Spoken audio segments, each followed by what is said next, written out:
for. Good evening, race fans, and welcome to tonight's coverage of the Area 51 Truck Super Speedway Series here on Sunday nights. We have got a bunch of action in store for you here on Green White Checkered TV. It'll be 75 laps at iRacing Super Speedway at the fictitious 2.95 mile oval. And it'll be absolutely a blast. We've seen some really great races here in the past.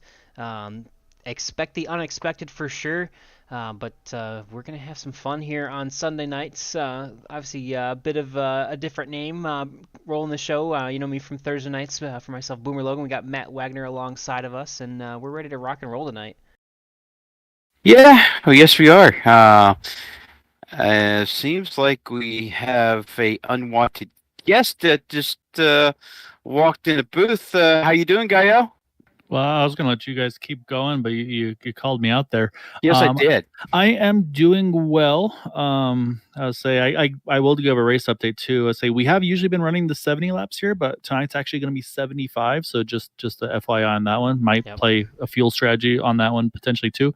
But the main thing is on my end is just one, obviously give a big shout out to my dad. I know obviously a lot of people watching the race are very familiar with the 51 car. So he's doing well. All his unfortunately had to make a visit to the hospital earlier in the week. Just to say some of the stuff he's been dealing with. It say it kind of popped up another issue, and so he had to get some hardware replacement, and all that went smoothly. Now we're just waiting for all those magic numbers that doctors want to see go the right way to let him get out of there. So he's been getting a little stir crazy. I say he'd rather be here racing tonight. So Yeah. he kind of conned me and it's like, "Hey, you racing tonight?" I was like, "I wasn't going to." And it's like, and so I was like, so I kind of took a hint. I'm like, maybe I should race tonight. So, Yeah. yeah. So figure I'll try to put on a good show. Maybe we can try to get another podium interview. And but yeah, Boomer, really appreciate you hopping on, covering me for this one. And Matt, I mean, again, you do everything with the league and the broadcast, so appreciate you for sure. So, Yeah. Papa, love you. Hope you are feeling better. Hopefully, dinner isn't too late for you tonight. I know they always run a little slow. But yeah, as I hopefully this is a fun distraction, kill a couple hours for you, and we'll talk soon though. Yeah, definitely thinking about you, Jim, and appreciate you watching along tonight. And hopefully, Gael has a good showing for you tonight in the Sunday Truck Series. Before we let you go, Gael, what are you looking forward to most strategy-wise for tonight? I mean, I'm gonna do my normal fuel save strategy. I'm probably riding the back a bunch because it's not a big fuel run. It's like 14 laps full send, maybe 15 if you can save. So it's gonna be a very fuel strategy race. I gotta find out what I don't even know what the tire strategy is gonna be. Truth be told, so Not I much. heard a lot of 2 tires, 4 tires only, or fuel only, I should say. So it's gonna be interesting. Mhm. But I'm gonna enjoy hanging out with Rick and also got to thank Adam for coming back to the league as well. Adam Kilday. Yep. And also I saw Everett Lane come back, so excited to have Everett back as well. So got a good crew of guys Peter. here, and it's gonna be fun. So I'm gonna jump out of here, let you guys get to work, and put on a great show as always. So appreciate you guys. Yeah, sounds good, Gael. Good luck, and yeah, hope to talk to you at the end of this. Sounds good. Thanks, guys. Well, it's one thing he did fail to mention. Last time he ran here, he ran Thursday here, in an Xfinity car, and he got a third place finish. That he did. And that was quite a finish that we saw here. That was probably the best finish I've seen here at Area 51 here at the iRacing Superspeedway that we possibly ever had. One thing that Gael forget to mention, we do have another driver that is making his first appearance here this season, and it just so happens he happens to start on the pole. Yeah, so that's a good way to tee up the qualifying, which has just concluded here. So Peter DeBorgia is going to grab that top spot from the starting grid for tonight in that number 40 machine.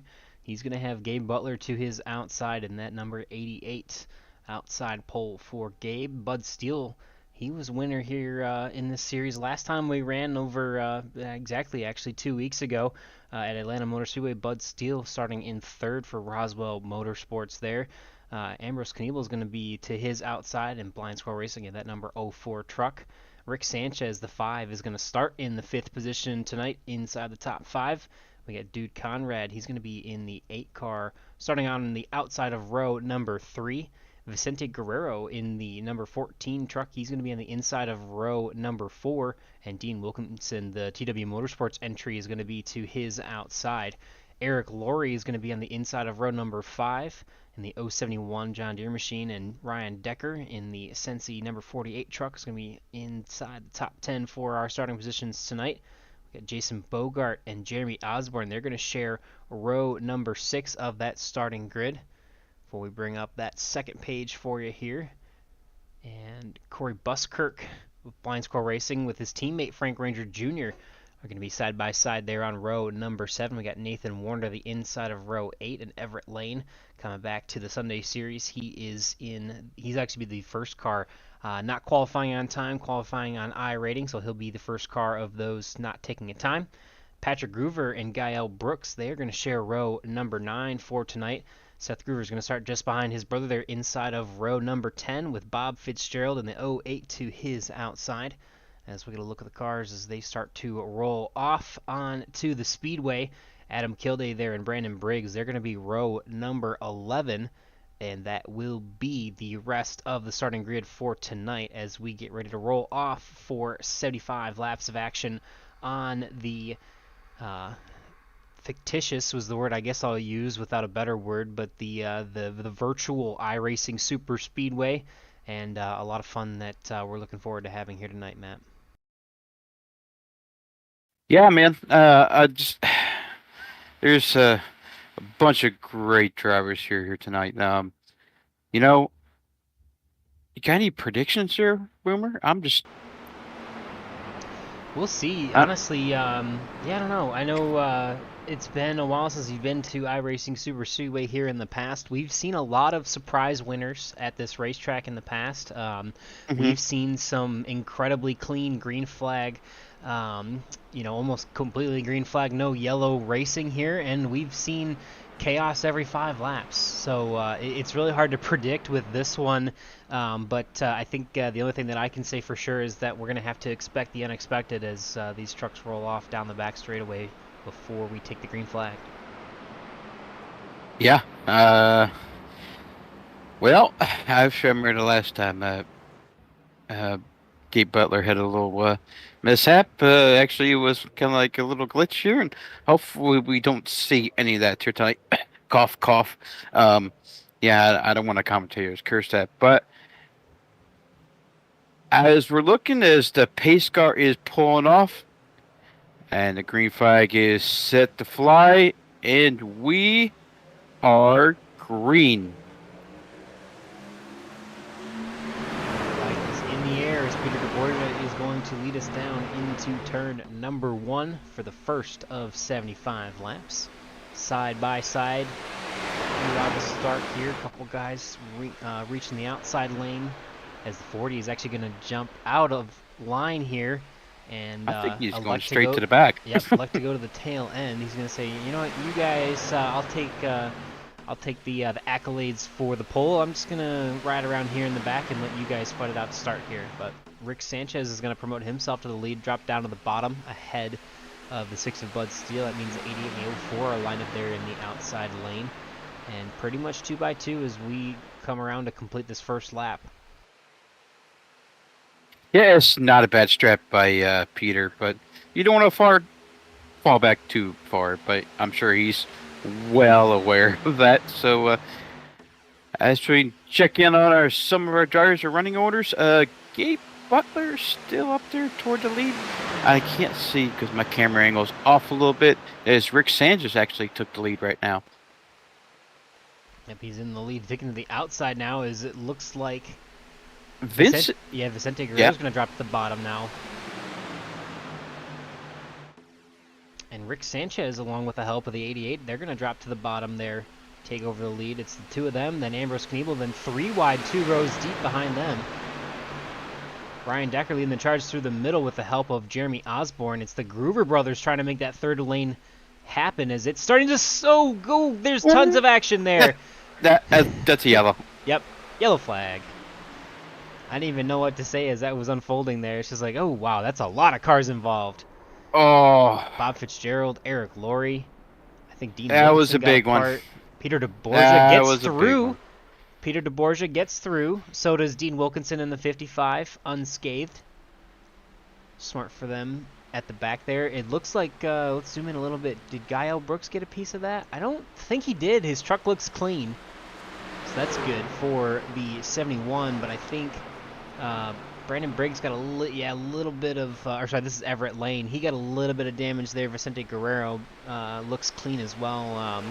So Jason Bogart and Jeremy Osborne. Jeremy Osborne flying into the pit lane, having most of the issue there. So let's take it back and see. Yeah, Jeremy Osborne and Jason Bogart. It says they both entered pit lane. So we're gonna have to pay attention to that and see what happened here. As you see them kind of jockeying side by side, the 41 just kind of gets into the side of the 071, who just barely taps the 48. Ryan gets moving to the outside, and then you see the 41. We're going to go for a wild ride here as he flips up and over and then hits the wall into pit lane. The 10 also making it into pit lane as well. A little bit of damage. Yeah, a little bit of damage for the 10. I think he's actually going to come through fairly unscathed. But you see Ryan Decker and the 071 still continuing to go for a wild ride. Brandon Briggs up on his lid. Yeah, that was a pretty crazy finish. It's a Bobby Hamilton scheme there. Yeah. Kenny Walls type deal. Yeah, so the 071, the 48, 81. Going to be probably grabbing some fast repairs here, unfortunately. The 08, if we hadn't already mentioned, like that Micro Center. I love a big Micro Center fan. Love that Micro Center paint scheme. Alright, so we'll jump back live, and it looks like everybody here is going to pit road. Ambrose Knievel and Nathan Warner are actually going to stay out, so I correct myself. Early on, the 04 and the 37 are going to keep that track position. Rick Sanchez is going to be the first one off of pit lane, followed by Patrick Groover, Coy Buskirk, and Seth Groover, which means with one car in between them, they're going to be nose to tail on the restart here, so that's good news for the Groover brothers. As everybody else looks like mostly 2 tires, mostly actually fuel only for a lot of drivers here. A couple taking 2 tires, Gabe Butler taking 4, Guile Brooks taking 4, and then pretty much everybody else left on pit road looked like they spent some time fixing some damage.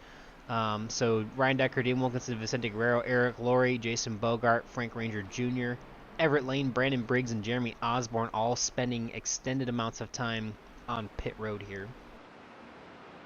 And just keep in mind that Ryan Decker and Bob Fitzgerald did use their fast repair, so. Yeah, that'll be important to note for later. Obviously, looks like Vicente, Eric, Jason, Frank, Everett, Brandon, they're all spending a lot of time on pit road, so presumably getting those repairs done here. And yeah, while we got a little bit of an early caution here, like we said earlier, you kind of have to expect the unexpected. It's definitely one of those things that that can happen and be a little crazy sometimes at iRacing Superspeedway. But with this first yellow, we're going to take our first commercial break.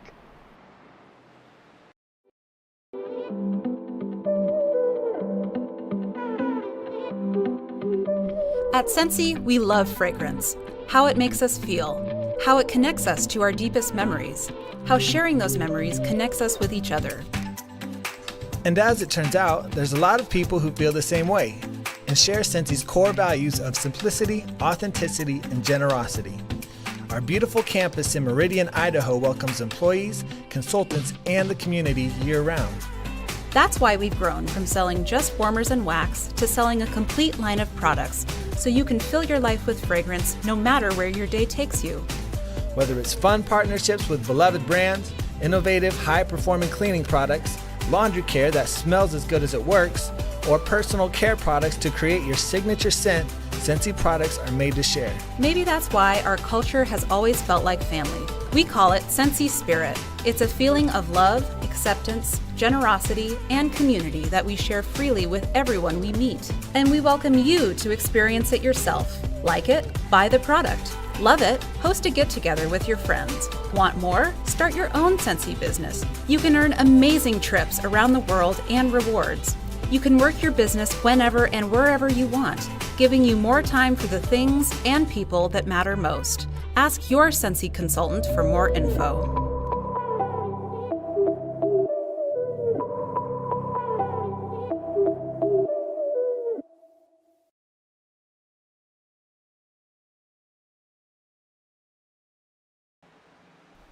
Alrighty, the pace car is going to pull off here, and we are back in action as the 04 gets up to the gears.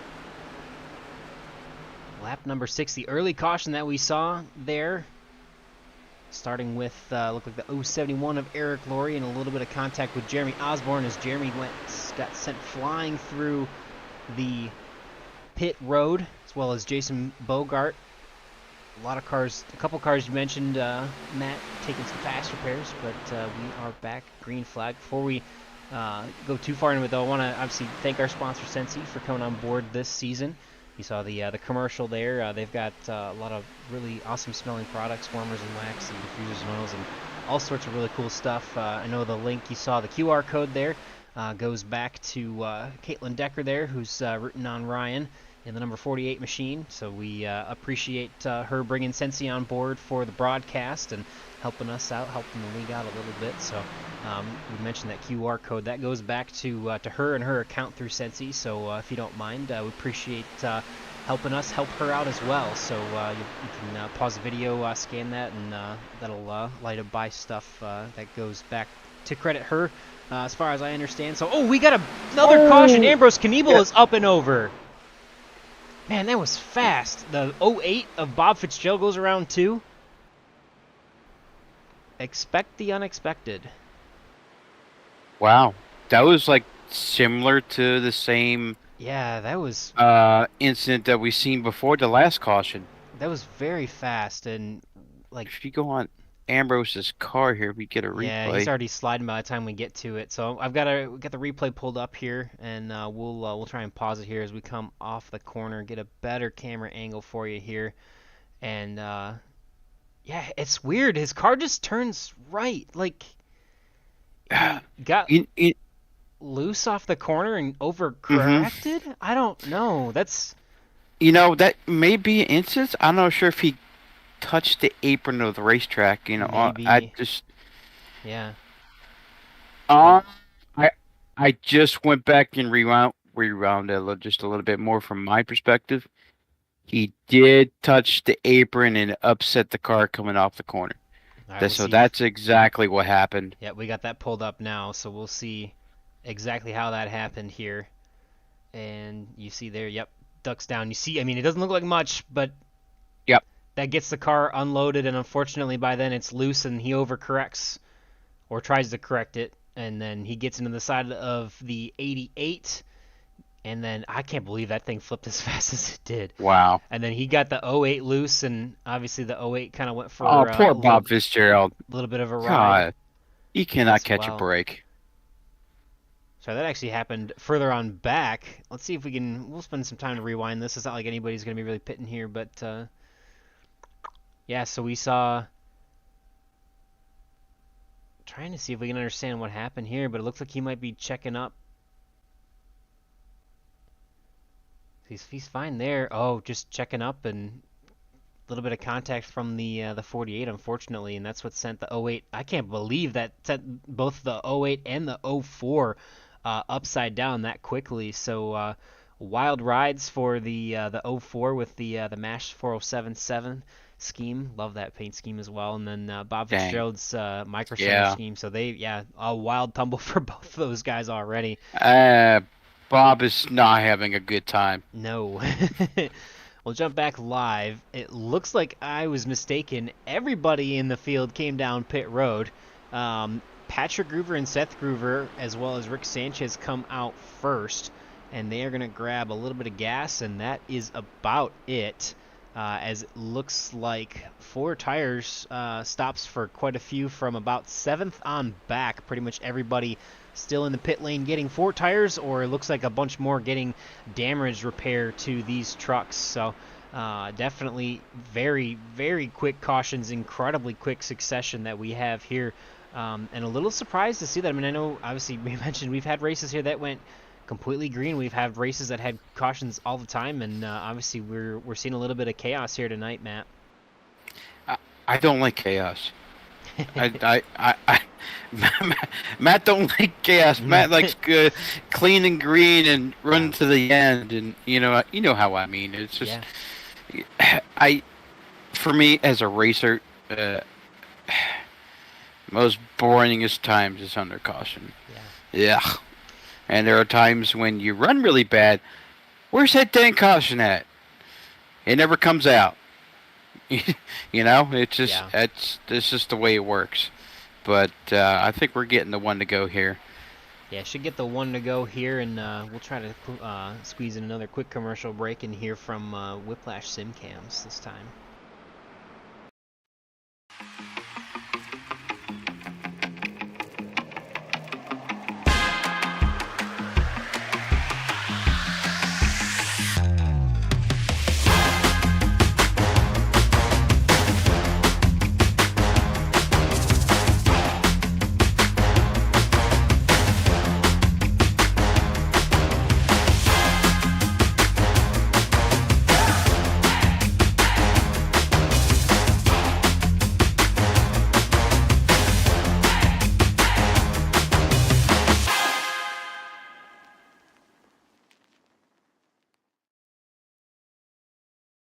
See, the lights are off on the pace car here as we head down the back stretch.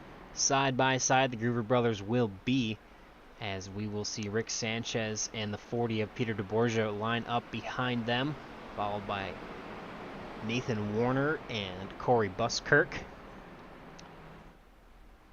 Most of the field you'll see catching back up. A lot are taking some extended time on pit road to get some damage taken care of. A couple cars actually came back down pit road. Bud Steele, Guy Brooks, Ryan Decker, Gabe Butler on back pit twice to grab a little extra fuel. Jason Bogart had a little bit of an extended time on pit road, getting some damage repaired, I believe, from that first caution. We see, looks like Everett Lane, Eric Laurie, and Ambrose Kniebel trying to get some damage repaired, as well as the 08 of Bob Fitzgerald. Vicente Guerrero is in the pits and still in there, so potentially a blown motor for him, unfortunately. But we are back underway, our second restart of the night, as we complete the second caution. The 54 of Patrick Groover, Seth Groover, his brother, and the 32 side by side in the Black M sponsored machines.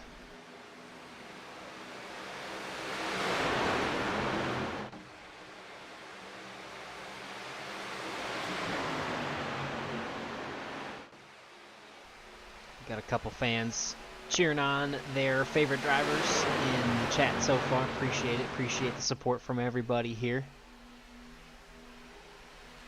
And we've had a crazy one so far, and it's only lap 11. We haven't even come close to a green flag pit cycle. Haven't had the opportunity to say it'll be about 14 laps or so on gas if you're the lead car. And if you can stretch that further back in the pack, it'll be a little bit longer than that. But we're going to try and see if we can click off a few laps led here. 11 complete, working on 12 now. It's Patrick Groover, Rick Sanchez, Seth Groover, Peter DeBorgia, Corey Buskirk, your top 5. And it's been unexpected so far, Matt.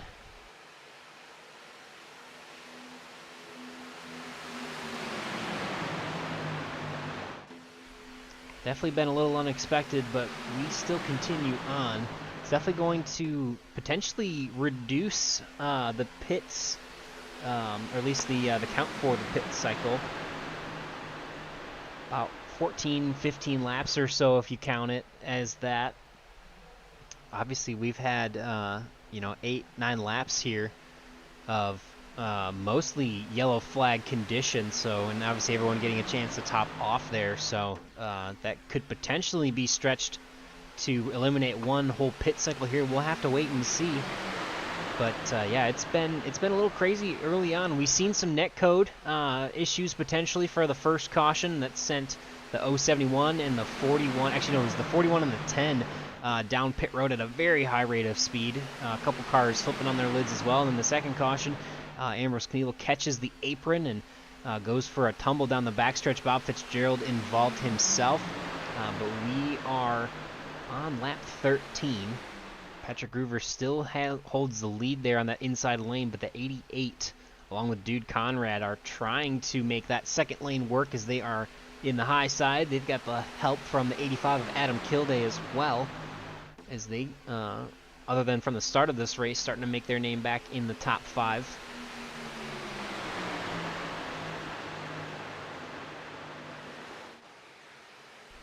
A little bit of single file, a little bit of segmented pack. We've got a couple cars a little bit off the pace towards the back here. Looks like we've got Dean Wilkinson, a little bit of a gap back to the pack. So Dean Wilkinson, Everett Lane, Jeremy Osborne, some of these guys involved in some of the earlier incidents. So potentially just trying to save those fast repairs for later and a little bit off the pace. But they're about, we'll wait till Dean Wilkinson gets back around here for this lap. But it looks like up to 2 seconds slower than the field. Patrick Groover ran a 49.01 that last time by. Actually a 48.86 as they run across the stripe at speed. And Dean Wilkinson a 49.70, so about a second slower is this pack of 3 here, presumably again with the damage that they have. Jeremy Osborne here is the leader of this second pack, and you see still a bunch of contact to the front of his Chevrolet there. He's working with the 08 of Bob Fitzgerald, and they are a little bit off pace as well. Then you see Eric Laurie also involved in an earlier incident. Unfortunately, a lot of cars taking the toll from the damage, but we continue on. The Groover brothers with the Rick Sanchez sandwich in the inside lane still working there, as you see a car wiggle in the outside lane there. That is the 81 of Brandon Briggs, but no harm, no foul. And the 88, the 8, and the 85 continuing to work on that high side. They've got a few more coming up with them. The 988 of Corey Buskirk is up there, as well as Nathan Warner and the aforementioned Brandon Briggs. And yeah, we're 15 laps into it, working on 16 now, and it's been a little crazy so far, Matt. Yeah, it is a little bit crazy. Now it looks like I'm seeing the 32. I think Seth Gruber has dropped to the back here. Looks like his connection was a little bit crazy, so he decided to drop to the back. It's a little bit of safety concern, so don't worry, we'll see him up front later. He leaves his brother up there. Now he's got another pushing partner in the 88 ahead of him, so the 54 is going to be pushing the 88 down the front straightaway here. Dude Conrad and the 85 of Adam Kilday still working in that outside lane, as the 8's going to drop down in front of his teammate now and leave the 85 to work with the 998 and 37 in that second lane. Pretty much everyone in this pack of maybe 10 or so is getting pretty competitive here. Not a lot of urgency, but some good side-by-side racing that we see here. Then you got a couple more further on back, some stragglers from Frank Ranger Jr., Peter DeBorgia, Ryan Decker, just hanging in this pack and trying to hang off the back of it a little bit and stay quiet here. But some good side-by-side action that we see so far. About a 4-car breakaway now in the inside lane, working on lap 18 now. So far, it's been relatively quiet. Look, you see the 81 trying to make a third lane, but no one wants to go with. I think it's a little bit early for that. A lot of 2x2. Now we just turned single file as pit stops. I think will start here in possibly about 7 to 8 laps from now, but still a good ways from there. Looks like I'm watching the 85 of Adam Kilday up to the top, and I don't think anybody's going to go with Adam here. Like, it looks like everybody's just trying to fall in single file here. Yeah, it looks like the 998 is going to get down. The 85 is going to lose his drafting partners, and 37's the only one he's got left up there as everyone just kind of rides out single file. So last time everyone pit under caution there was lap 9 after that second incident. So adding 14 to that, we would expect them to be able to go around 23. So a couple more laps still before we get to that pit cycle, so it's a little early that we see these guys starting to single out single file.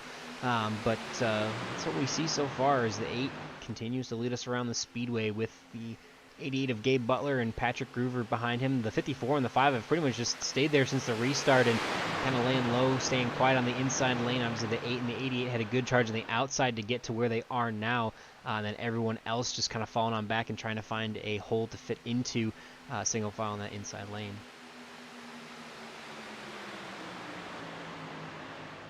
Yeah, so it pretty much like 4 to 5 laps, maybe even 6. I know, way in the back, but Peter DeBorgia is probably saving as much fuel as he can to go to that extra lap. Yeah, we could be close enough to maybe eliminating a pit stop here. I'm not sure. Obviously, if you estimate about 15 laps, that breaks up into 75 quite evenly there. But with 9 laps, or so under caution or pitting on lap 9, it might be close to the point where they might be actually able to cut one whole pit stop out of this race. If if it doesn't stay green, I think we'll have an opportunity to absolutely shorten it by one pit stop by saving a little bit of fuel there. But we'll see. It's good so far, and since we've had that chaos that brought out those first couple cautions, but we've got pretty much everyone through 15th in this lead pack. Still got a couple lap cars, a couple stragglers there. Eric Laurie is going to be the first car 1 lap down now, still off pace from the incidents that he was in. And then Bob Fitzgerald is, I think, a few more laps down than that, 2 there, you show on the ticker. So 2, and when really the field passes him, he'll be down to 3, unfortunately, because they are quite a bit off pace. But Dude Conrad continues to lead here, the 8, the 88, the 54, the 5, and the 6. Your top 5, again, as they string out single file, trying to get ready for that pit cycle. But Brandon Briggs, he's got some help there. The 40 of Peter DeBorgia, they're working on the outside there. Yeah. I think Peter said, I think I got enough fuel. Let's go. I think I eliminated that pit stop. So, as when he's making his charge up toward the front of the field, just to, gain a little spots before he hit pit road. But we do have some cars coming down this time there, Boomer. Yeah, we see the 81 and the 40 and the 32 running the high side. They had a really good charge there. They've got Ryan Decker in tow as well, and we'll see who's going to peel off on a pit road and see if no takers so far. Nathan Warner's going to come down pit road. He'll be the first to pit, and then Ambrose Kniebel is on as well. Vicente Guerrero still on pit road, but that's because of the issues that he has. As we got actually further on back, Dean Wilkinson and Everett Lane, that pack that was quite a bit off pace. Jeremy Osborne and the 071 of Eric Laurie here. Now, Matt, I got a question for you. These guys that are off pace, is it the point where you say, you know what, completely abandon trying to save that fast repair, and do you just take it here, or do you just keep letting yourself go laps down every pit cycle here? I believe those guys should have taken their fast repair. It's a risk versus reward. Right now, they're paying the price by not taking a fast repair. Now, look at them. They're laps down as we got some cars coming on pit road, Boomer. Yeah, that was... Looks like about whole field. Yeah, that was a little... we'll come back to that question. Yeah, that was a little treacherous there as the 08 of Bob Fitzgerald getting passed by the pack pits at the same time. But everybody made it on pit road. It doesn't look like any lockups, so hopefully we're thankful. Looks like there may be no penalties on this first green flag pit cycle, but that is the rest of the field. Dude Conrad leads us down. Gabe Butler still has that second pit stall as Peter DeBorge is going to pull into the first, and we will see who gets off first here. Lap number 24. That first green flag pit cycle. It looks like the 5 of Rick Sanchez is going to come out ahead. No tires. He's going to come out ahead of Dude Conrad, the lap car of Bob Fitzgerald. Then followed by Gabe Butler, Corey Buskirk, Peter DeBorgia, Adam Kilday, and then actually, I apologize, there were a few who had not pit yet. The guys who are notorious for saving more fuel. It's the 6 of Bud Steele, the 71 of Gael Brooks, and the 48 of Ryan Decker. That's one thing I didn't know. Okay, I'm sorry. No, I was going to say, that is everybody now pitting. Yeah. One thing I did notice during that pit stop, I was watching the 40, the 88, the 8. The right side of the car went up on top of those cars. Rick Sanchez, I think it was the only one who did not take tires during that stop. And now he's got a huge lead coming out of pit road. And now I think he's going to get ganged up on here. Yeah, he came out unfortunately too well, and the 08, the 88 were all lined up pretty well, and they're going to have a lot of momentum. Obviously, he'll be in this lead pack, but he will not be leading it after, honestly, almost a penalty of getting off of pit road too well. Looking at the pit stop times, I see 8.33 seconds for Rick Sanchez. I see 8.35 for Adam Kilday, so I think that means that they both only took fuel. It looks like Corey Buskirk may be in the same situation, a 9.23 second stop. That's a little too fast to be a two-tire stop, so we'll just have to wait and see. But look how well these guys got out of pit road too. The 6 to 71 and the 48, they're going to have enough momentum to potentially lead this pack here. You see Dude Conrad pulling up alongside them, but that run that they had is starting to fizzle out, as now it looks like they are going to have enough momentum to pass them. So, but the 6 to 71 and the 48 making some pretty good gains on that pit cycle. They're coming in late, having a little bit extra fuel than everybody else, and they're going to be right in the mix in the top 5 now. Yeah, nothing you can do about that. Gang of 5 cars against 3. Just kind of not fair, but what a great pit stop. Good communication with the 71 in the 6 and the 48. Come out ahead as much as they did. That was a great job by you guys. Great job by everybody getting on and off pit road. That was just well done. Yeah, and his brother chiming in to say the least favorite Brooks brother is oh boy, Brooks' son is exceeding expectations so far. Favorite son. So yeah, so thank you, favorite son Kawabi, for joining the broadcast. We're with Jim, and wish you guys all the best, and definitely hope to see you back out on track very soon. But yeah, Gael doing pretty good on that green flag pit cycle. Him and Ryan Decker, as well as Bud Steele, had a pretty solid stop there. We see now it looks like all the way back on through 10th. Peter DeBorgia is in this main pack. Jason Bogart was a little off the pace there, and during his green flag pit cycle, and he's about 10 seconds now climbing off of the back, now 11 seconds off the back end of Peter DeBorgia. Looks like Dean Wilkinson and Jeremy Osborne in this whole group here is going to be able to pick them up. Nathan Warner, Everett Lane, Patrick Groover, and Seth Groover are in this group as well. Frank Ranger Jr. is further on back by himself. Ambrose Kniebel is in that aforementioned pack with the 41 and the 55. So, and that's pretty much everybody, but it's still a 10-car breakaway here in this front pack for the contenders left in this one if we stay green. I was trying to look back and see where the other pack was. Oh, okay, they're just now entering turn 1 now.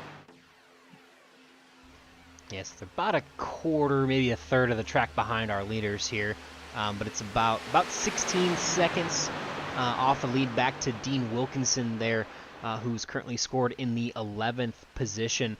Vicente Guerrero still on pit road. Assume that he had a blown motor, because he's had 30 minutes of required repairs. So he's still in the session, still getting that engine replaced. Obviously, technically, that's still possible here in the iRacing world. They try to make it accurate to what it would take in real life. So unfortunately, he's going to wait another 5 more minutes before he could potentially rejoin. At this point, still some little bit to gain for him. He's about, I think, it says him in the pits, but I think he's about 29, 30. Yeah, it's about, I mean, he's about 30 laps down from the start of this race, from the first 2 cautions we had for him. So he's going to be over 20 laps down for sure when he gets back on track. But with more than that left in the race, if anybody else retires, he could still potentially come back and pass them for points. So trying to salvage a points night potentially for Vicente. And that second caution, obviously, the Calamity definitely helping him out, but he's probably hoping for a little more yellow flag action to slow these guys down and get him back out on track and not lose so many laps. Whoa! Sorry, I got a little bit of scary there, because Ambrose Keeney almost got in the sight of Everett Lane there in that second back there.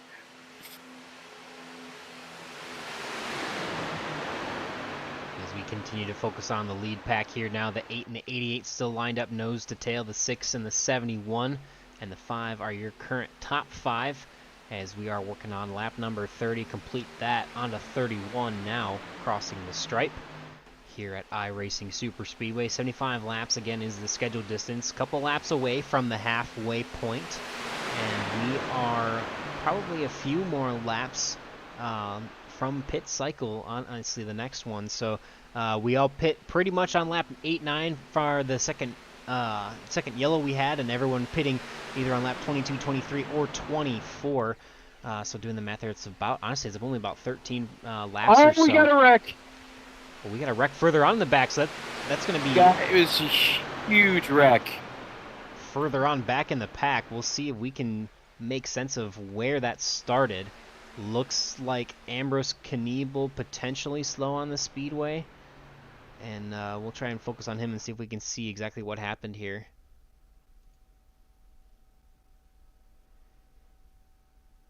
Bad camera angle into turn 3, but the 10, the 41, and the 04 involved in at least their second issue of the night, as they have definitely not had the nights that they were hoping for.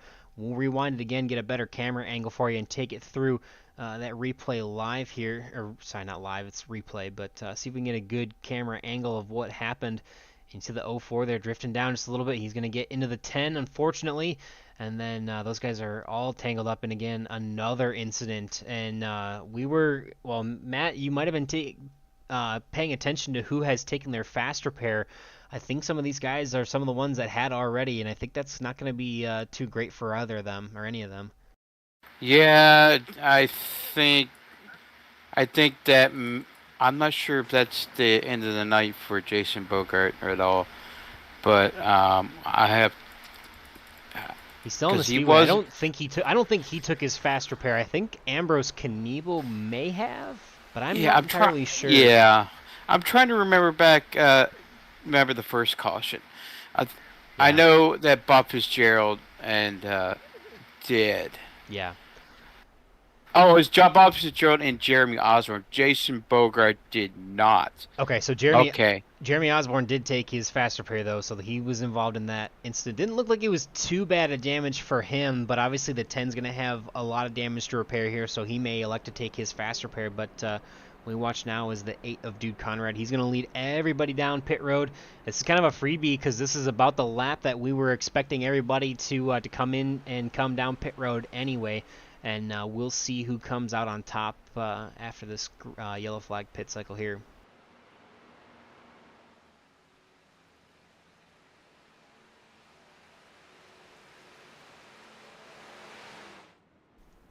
And it looks like Dude Conrad's going to grab a splash of gas. Peter DeBorgia just behind him. Corey Buskirk, Everett Lane, I think he finally took his fast repair, but he's right back in this thing. He was involved, I think, in that first incident there, the first yellow of the night. Now we're on to our third.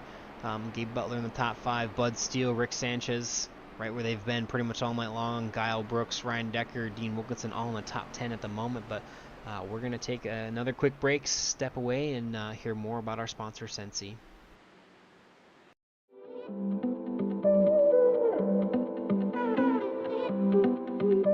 At Sensi, we love fragrance, how it makes us feel, how it connects us to our deepest memories, how sharing those memories connects us with each other. And as it turns out, there's a lot of people who feel the same way and share Sensi's core values of simplicity, authenticity, and generosity. Our beautiful campus in Meridian, Idaho welcomes employees, consultants, and the community year-round. That's why we've grown from selling just warmers and wax to selling a complete line of products, so you can fill your life with fragrance no matter where your day takes you. Whether it's fun partnerships with beloved brands, innovative, high-performing cleaning products, laundry care that smells as good as it works, or personal care products to create your signature scent, Sensi products are made to share. Maybe that's why our culture has always felt like family. We call it Sensi Spirit. It's a feeling of love, acceptance, generosity, and community that we share freely with everyone we meet. And we welcome you to experience it yourself. Like it? Buy the product. Love it? Host a get-together with your friends. Want more? Start your own Scentsy business. You can earn amazing trips around the world and rewards. You can work your business whenever and wherever you want, giving you more time for the things and people that matter most. Ask your Scentsy consultant for more info.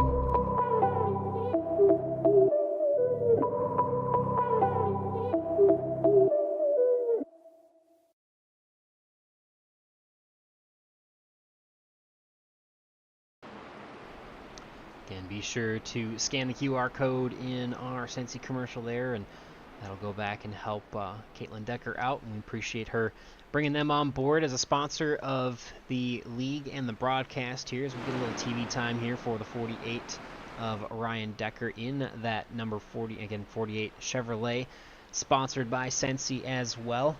Good looking truck here in the Area 51 camp of honestly a lot of really good painters here for these paint schemes. A little bit of a scuff on the left side of that truck, but otherwise looking good here. And yeah, we are third caution in just before the halfway point here. Lap 37.5 obviously being that halfway point of the 75 lap scheduled distance for tonight.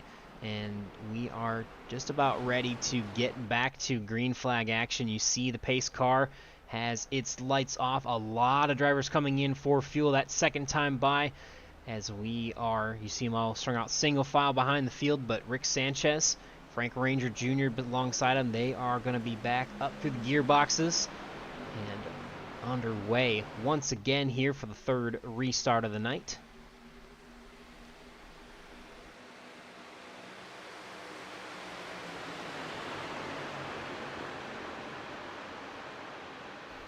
Frank Ranger Jr., I think he was actually involved in the first caution that we saw here tonight, and a good recovery for him at the moment. Nathan Warner here in a pretty solid third position.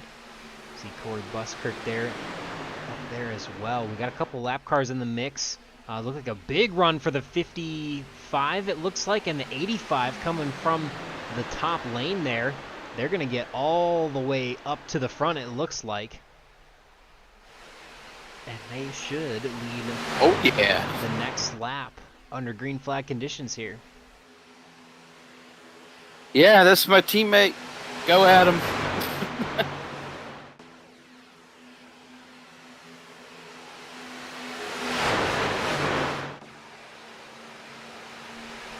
Rick Sanchez coming back to the bottom with the help of Frank Ranger Jr. As we are 2x2, couple lap cars in this mix. The 04 of Ambrose Knievel's currently scored as the lucky dog position. He is battling with the 54 of Patrick Groover for that honor. And he is sliding on a little bit further back. He's going to make a move to the bottom. And back to the middle there. Saved by Brandon Briggs. He caught that apron and saved the car. Wow.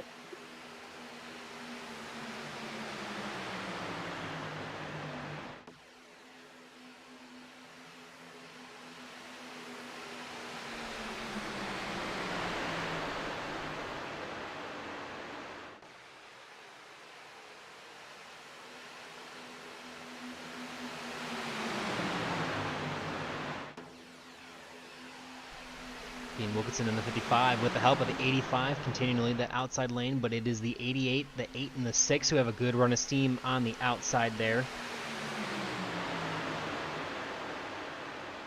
I noticed that top gear is starting to come into play here. You notice the runs they begin having off the corner. And we did see that happen in the past and be a factor for the race wins. As you know, the start finish line is not in the middle of the track. It's just before, almost off of turn number 4, just a few feet, a little upward.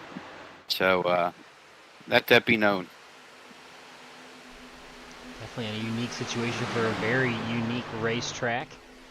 And the fictitious virtual iRacing Superspeedway only exists in the computer and virtual world. It kind of reminds me of Texas World. A little bit, yeah. Actually, real think about it. Yeah. Not many of these people don't know what Texas World is. So Texas World Speedway is, of course, actually it was in Fort Worth, Texas, if I remember correctly.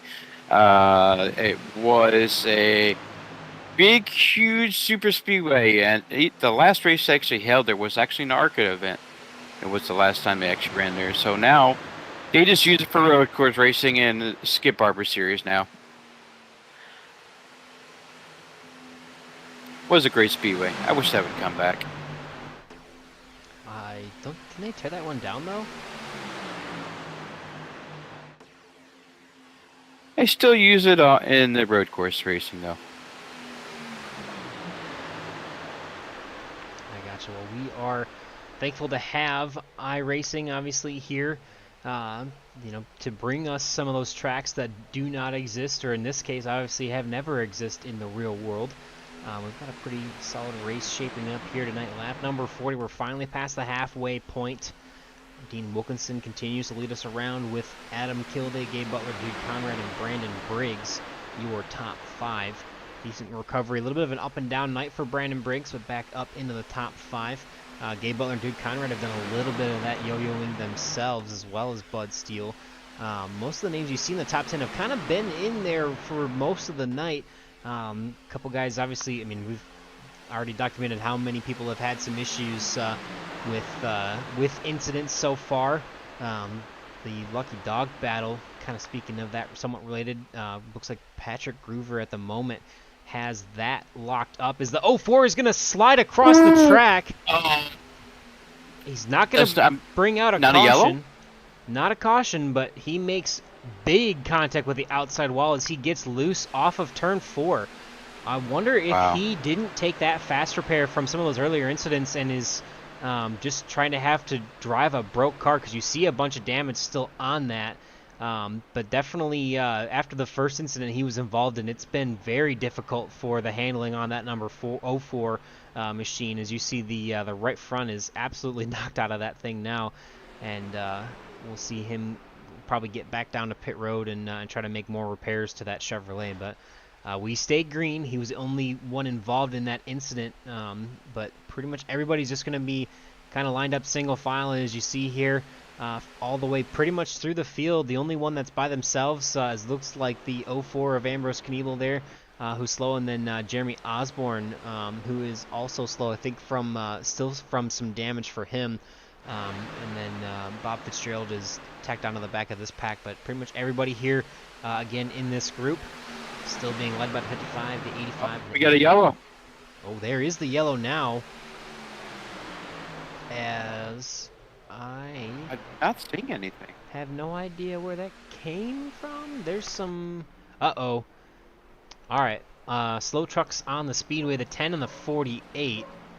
We'll take it back to point of caution to see if we can understand what happened here.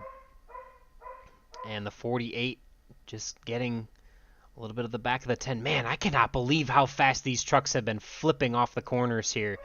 Jeez, the 10 car just went for a little ride there. Yeah, I can't believe these trucks are flipping the way they are. This is kind of crazy with this latest update. But the 10 goes for another ride. I think he's going to have a bit of an upset stomach after tonight, because he's gone flipping a couple times, if I'm not mistaken, and it looks like, unfortunately, the puff of smoke, you see potentially some engine damage, not entirely sure, but looks like him and Ryan Decker, no visible damage there to the 48 machine. But, man, we're going to take it back to that, because I cannot believe just how fast you see... Like, obviously, you see him get, a little bit of contact here with a 48. Honestly, that could even be net code, but just look how fast that car flips up and over. Like, obviously, right. I understand it's a virtual world, but that's a little crazy that those cars are flying the way they are. And you see the slide for the 48 of Ryan Decker. A little bit of contact there in the outside wall, actually, but doesn't look like that's too much harm for him. So, yeah, that'll be our fourth caution for tonight, Matt. Yeah, that was just that was Ryan pushing the 10, just a little bit off center there.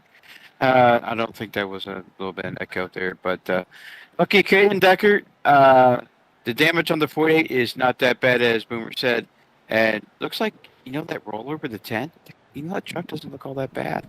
Yeah, that's just amazing. Yeah, I'm more amazed at the fact that just the way the aerodynamic model works right now, that these cars flip as fast as they have been as soon as they get sideways off the corners. Obviously, in real life, they do a lot to mitigate those issues, but we are yeah, we're seeing some wild rides here tonight. But Dean Wilkinson is going to pit from the lead. We'll see who comes out first. I think it looks like Patrick Groover is getting the wave around the pace car. He was the lucky dog on that caution there. And we'll see how they make their way out of pit road. It looks like Dude Conrad. Actually, no, Bud Steele is going to be ahead of the 8. So Bud Steele is going to get out of pit road first. He was our latest winner in this series, winning 2 weeks ago at Atlanta Motor Speedway. And he is going to be getting off pit road first, as we mentioned. Dude Conrad, Nathan Warner, Dean Wilkinson there drops 3 spots, but still in the top 5. Gabe Butler there is down 3 spots from his starting position of 2nd. And we complete the pit cycle. And I think you know what that means, Matt. It's time for another quick commercial break. This time we'll hear again from Whiplash Simcams.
Fourth caution on the speedway, averaging 1 about every 10 laps at this point.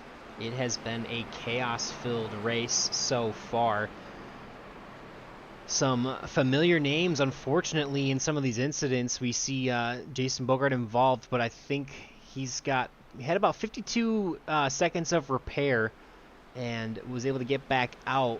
So I'm thinking that he should be okay. Ambrose Kniebel, Bob Fitzgerald, Jeremy Osborne still trapped a couple laps down. Patrick Groover getting the lucky dog this time by, but we are ready to go back under green. It's going to be Bud Steele leading the field to the 4th restart of the night, working on lap number 46 as they get up through the gears. Speeding on down into turn number 1, side by side are these trucks here on Sunday night.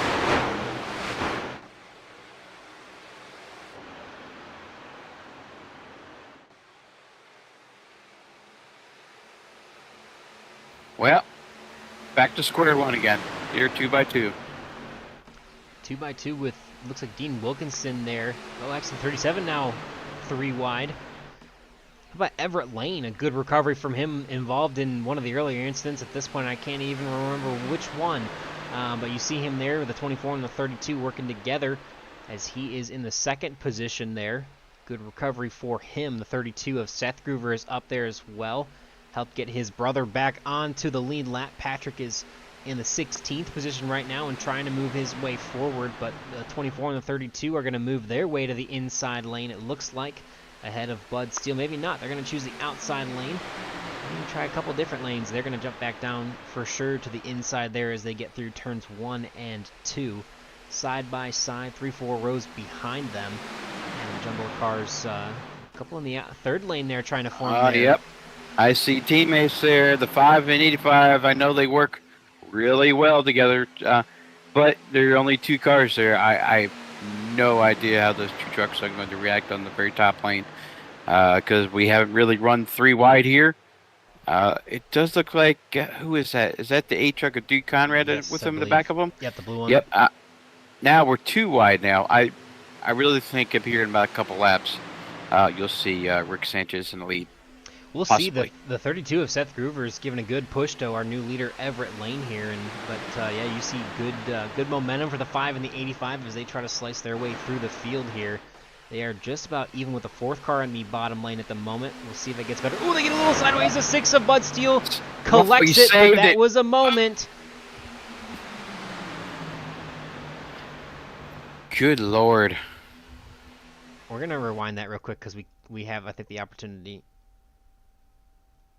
And we'll see if we can see. Because that was crazy. All right, coming off of turn 3 here. I think I heard on the radio, I think Bud said he needs to change his drawers after that one. Oh, no, the comm chat you guys don't hear. It's hilarious sometimes. You see Bud Steele get a little loose here.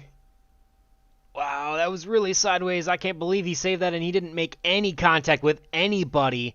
Very impressive. I'll jump back live, but I'm not sure exactly what happened here. We show Dude Conrad says he jumped to pits, or sorry, it said entered and left pit lane, so he might have just ducked down onto the apron real quick there off of turn 4 because he is still full steam ahead on the speedway. So I'm not sure what. Big Rack! Oh, Big Rack behind him. Wow. Brandon. No, who was that? That was brothers. Was that Patrick? That was the Hoover? brothers. Yeah, that was Patrick and Seth. There's not a lot of damage to the back end of the 54 here. Wow, we saw the 54 get up to the pack really quickly, and you see him here going to go for a big ride. Wow, what a hit. Obviously in the virtual world, but God. Man, that is incredible. We'll rewind that one back and see if we can see how that unfolded here, and we'll try to grab a better camera angle here for you. Coming through turn 2. So Patrick made his way well up into the top 5 again, you see there.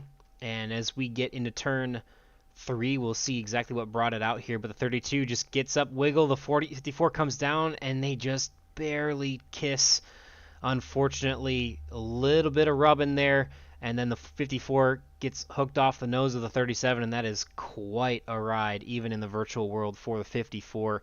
A lot of damage for the, actually not too bad for the 37, but yeah, definitely a wild ride for the 54 there, and should have a fast repair, I think, still for the 54. So I don't. Yes. Actually, yes. No. Well, I take it back because he had to jump to pits. And he is, well, we'll see. He jumped to the pits. We've seen where sometimes that can clear your fast repair and not take it immediately. So we've seen some issues with that with iRacing lately. Hopefully that's not the case for the 54. Because if you do have required, then you have to take it and you can't take your fast repair. But we'll see as we are now coming down pit lane for our race leaders. It looks like Bob Fitzgerald is going to get one of his 3 laps back, so he's now scored 2 down. So he should be 2 down there with that lucky dog position. So I think everybody, I'm not sure. Ambrose Knievel may still be a lap or 2 down, but he might have gotten tagged in that incident and was not eligible for the lucky dog. But once they get out of the pits, we'll sort that out. But speaking of getting out of the pits, the 5 of Rick Sanchez is going to do that first, followed by Brandon Briggs, Adam Kilday, Everett Lane, and Corey Buskirk. Go for it, man. Yep. Actually, that free pass went to Bob Fitzgerald. Yeah. My good old buddy Bob. I love Bob. Yeah, so Bob getting the faster pair. If Ambrose still is, so yeah, I mentioned he got one of his 3 laps back. I think Ambrose was involved in that, so yeah, no, you see him scored 2 laps down. So, so Bob's gonna have to, Bob is gonna get to actually race with Ambrose Knievel for that lucky dog. We'll see Seth Groover may actually be a lap down right now. He spent 1 minute and 15 seconds in the pits. So for him, he is potentially going to go a lap down on this pit cycle here now, but we'll have to wait and see. We'll keep an eye on him. Jason Bogart in the pits for some extensive damage repair as well. Yeah, we'll have to wait and see how this all shakes out. We're running out of commercials, but I think I've got one more left that we can play before we have to start repeating. But why don't we give some love to our friends at 40racewear.com, and we'll be right back.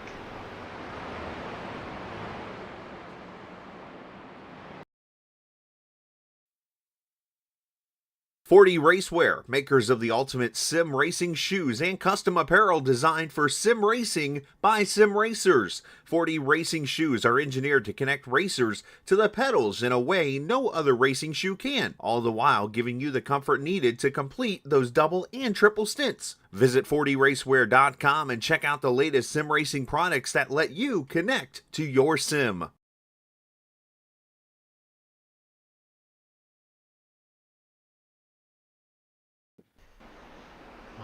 Alrighty, we'll see them travel down the back stretch here. Lights are off on the pace car. Rick Sanchez, we mentioned, is going to come out first in the pit cycle here. Teammate Adam Kilday is going to be side by side with him. Everett Lane, Corey Buskirk, Peter DeBorgia in the top 5. Nathan Warner, Ryan Decker, Frank Ranger Jr., Bud Steele, and Gabe Butler, your top 10. Couple cars coming down the second lap there. Gabe Butler on back, getting a little extra fuel. We are 24 to go, so we should be in the range where everybody can make it on one more pit stop, and you'll have about 4 or 5 laps to play with when you're going to come down, because obviously that window will open in about 10 laps, and obviously they can go about 13, 14 laps on fuel here. So we'll see as we come out.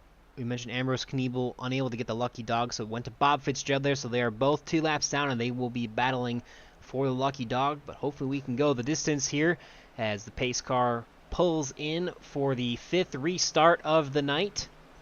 Rick Sanchez up on the throttle, on the chip. Back to green flag action here at Green White Checker TV.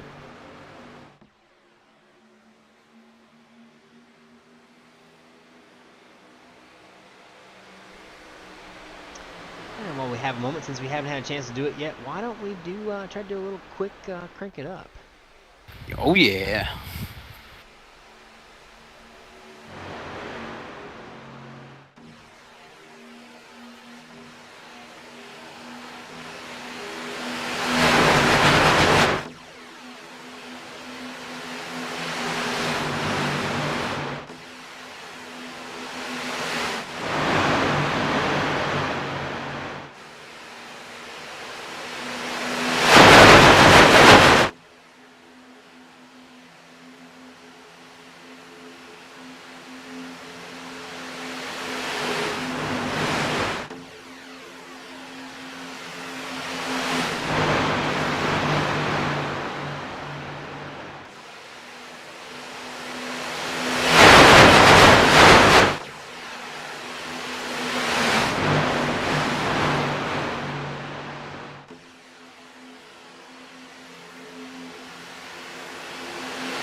.21 to go at the line here.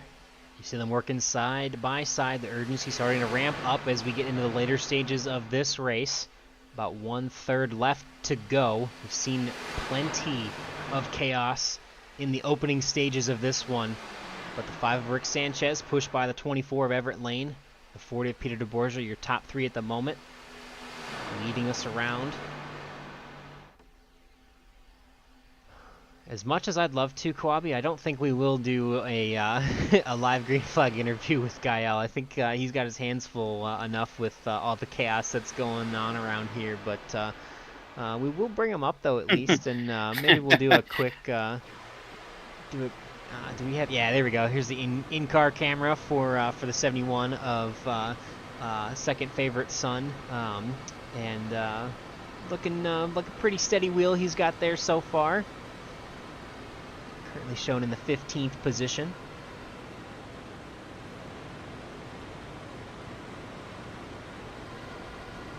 You can see here as they come off of the banking how much of a transition it is and how relatively flat, even though there's a ton of banking on the front and the back stretch, but just how much banking there really truly is in the corners here as he gives a good push to the 10 of Jason Bogart heading off into turn number 3. And you see how much the car just wants to shift up the track, but Gael holding the pretty wheel there for us here. Obviously, one of our broadcasters here on Green White Checker TV, and a guy that does a lot in the league. So, want to give him a shout out and appreciate all the things that he does here for Area 51 and Green White Checker TV. And jump back up to the front as the 5 and the 24 are continuing to lead this one.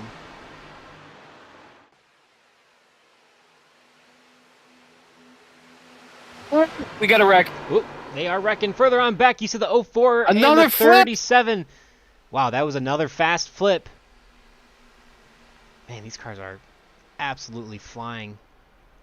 Yeah, I think it's the new iRacing update we're being experiencing here tonight.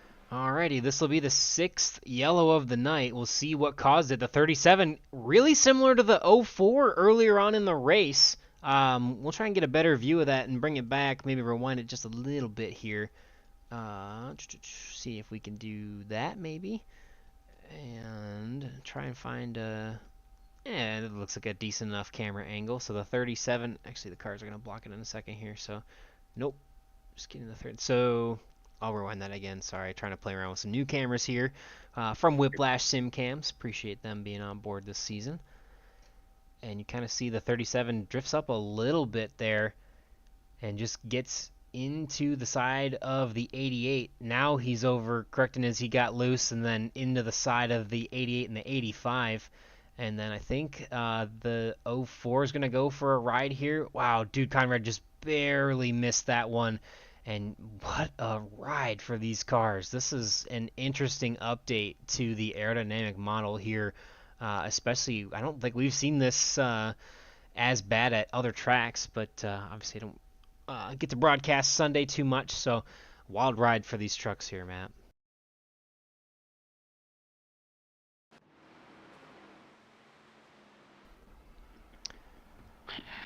Well, now here's the problem. This puts us in the fuel window, Gaia. I mean, there, Boomer. I'm just saying Gaia. I do apologize, because I work with them every Sunday. Yeah. So now we're sitting here with 58 to go. So we're probably going to go green, probably lap 60. If it stays green for the rest of the way, can these trucks make it? Yeah, well, we've got 17 to go here. So I think we'll be a couple laps short because we've seen these guys pitting in the 13 to 14 lap range. So I'm curious. I think they'll actually. I don't think they're actually going to make it the rest of the way. Do you think that they're going to go? Because it'll be what, 15, 16 by the time we get back to green. That's going to be really tight, isn't it? Yeah, that's going to be really tight. I think when we go 61, possibly. Okay. Because right now they're on lap 59 now. Yeah. So that's on the edge of the window. So I might expect to see some of these cars to probably pit with one to go, or maybe just a splash of fuel. Because, as of course this is a 3-mile racetrack, and you do burn a lot of fuel coming around this racetrack. As you would say, would have to wait and see. Yeah.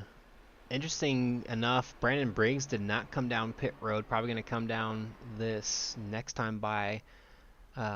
because it's going to be really, really close. We'll probably go back to green on lap 60, but I'm assuming that some people are going to be pitting again here on lap 59 as it is right now. But man, that's going to be. I still think that's going to be really tight on fuel because we haven't seen anybody go 15 laps under green flag conditions yet. And I think we're what we'll be I think at. we're 15, 14, possibly. No, we've seen based on the counts, it's been 12 to 14 laps almost every single time. Ooh. So it's gonna be tight. I guarantee someone's gonna try it, but I think I could be wrong, but I think they do have to pit one more time. I don't know. I think. Yeah, it's gonna be tight regardless. I think these guys are going to slow their pace down. I've seen it in the past that these guys, either number one, you can run, flat out, don't care, you got to pit again, or you can try and conserve as much as you can and slow your pace down. That's a risk versus reward. It depends what these drivers are going to do. So, I don't know, Boomer. Yeah. I'm not too sure either. Nathan Warner off the pace. I think Bob Fitzgerald was the lucky dog on that cycle, but if you look, almost everybody is coming back in a second time. So everyone's going to pit here on lap 59.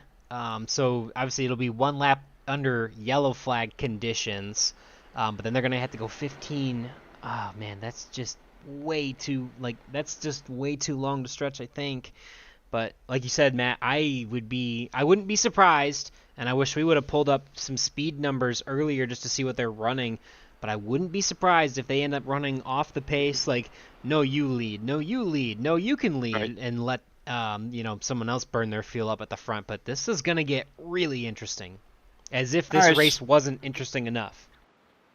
All right, so I was looking at some lap times here. I'm looking at some past lap times here.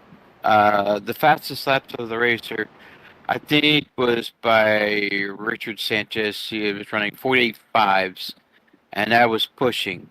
So when you're riding, they're running 49 flats. So you might be able to see in the 50, 51 second range. We'll have to wait and see, as you say, as the pace car pulls right into the pit road there, and the green flag should be waving right in the air. Here we go. 15 to go as they cross the stripe. It'll be one lap of yellow flag action in the fuel tank, and then 15 laps green to go to the end here, hopefully, as the 5 and the 48 are pushing us out to the lead at the moment. The 6, the 40, and the 24 are in the top 5. Again, good recovery for Everett Lane. He's been up here in the top 5 since he got back up here after those early incidents. The 5 and the 48 have kind of been up and down a little bit. Same with the 6, and honestly the 40, our pole sitter Peter DeBorgia. Kind of an up and down night for almost everybody in this field, but single file and save right now for fuel. Alright, these next time by, I'm going to be looking at lap times. I want to see if these guys are... All of these guys' paces dropped, but this lap won't tell, but the next one will. I want to know if these guys are just pedaling back, or are they running flat out? Yeah, mid 48s, I think. Some low 48s. Mid 48s are pretty competitive as far as best laps go. So we'll see if they're off pace. Obviously, that first lap is hard to tell, but I mean they were about 6 seconds off the pace on that last lap. So it's gonna be interesting. It could take them that long to get up to speed, I'm sure. But this next lap and how fast they go is going to tell us whether they're trying to save or not. Yeah, because everybody is single file. Nobody's trying to pass anybody right now. Yeah, fortunately, that bodes worse. Go ahead. 49.2 for the leader. Yep, so they are saving. They are absolutely saving here. The first full lap at speed is almost a second off of the race pace. So everybody trying to go the distance here. Does Rick Sanchez try to stay at the point of this one, or does he try to let someone else burn up their fuel? The 48 of Ryan Decker going to be pushing him as much as he can. trying to be up at the front of this one and just continuing to save. So pretty much everybody, yeah, man, I think we were talking about 12 laps, I think was the original number. That We got some cars pitting, Oh, wow. Boomer. The 48 and the 6, they're going to say they're not going to save. They're going to come down pit road. Yeah, looks like, was it Bud Steele and the 40 to Ryan Decker? Correct. Rick Sanchez continuing to lead us around the speedway. The 40 of Peter DeBorgia, Everett Lane, Brandon Briggs. A 49.51, a second off of the pace, as the 40 is going to come to the top side, and he's actually going to duck and get out of line. The 55 and the 8, as well as the 37, with a good head of steam in the second lane there, as the 40 ducks on back. The 5 and the 24 are locked nose to tail.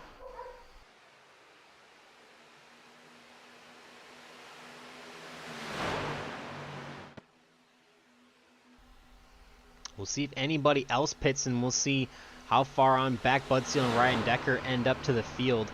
The 55, Wow. Dean Wilkinson, is going to come and jump down in front. Actually, no, he's going to get swallowed up the middle. Couldn't get down, couldn't stay up.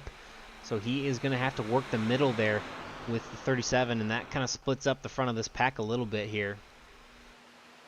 That last time by, Boomer, they are at least 2 seconds off the pace now. They're in the 50 seconds now.